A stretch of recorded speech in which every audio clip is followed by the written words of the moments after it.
నాసిక్లోని bullion వ్యాపారి ఇంటిపై ఆదాయ పన్ను శాఖ దాడులు చేసింది. 26 కోట్ల నగదు, లెక్కల్లో చూపం 90 కోట్ల విలువైన ఆస్తులను జప్తు చేసింది.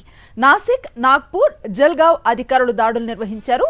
జ్యువెలరీ యజమానులు ప్రభుత్వానికి చెల్లించాల్సిన ఇన్కమ్ ట్యాక్స్ ను తప్పించుకునేందుకు రహస్య లావాదేవీలు నిర్వహిస్తూ ఉన్నారన్న సమాచారంతో అధికారులు దాడులు నిర్వహించారు.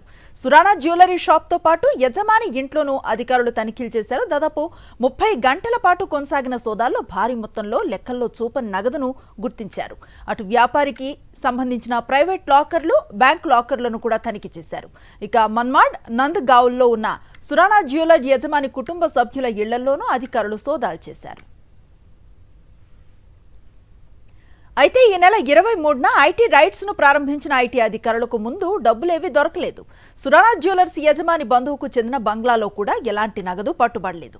దీంతో అనుమానం వచ్చిన అధికారులు ఆ బంగ్లాలో ఉన్న ఫర్నిచర్ ను ధ్వంసం చేయడంతో డబ్బుల కట్టలు భారీగా బయటపడ్డాయి. ఆ డబ్బును స్థానిక స్టేట్ బ్యాంక్ ప్రధాన కార్యాలయానికి తరలించి అక్కడే 14 గంటల పాటు లెక్కించారు. జప్తు చేసిన క్యాష్ ను ట్రాలీ బ్యాగులు, క్లాత్ బ్యాగుల్లో పెట్టి 7 కార్లలో తరలించారు.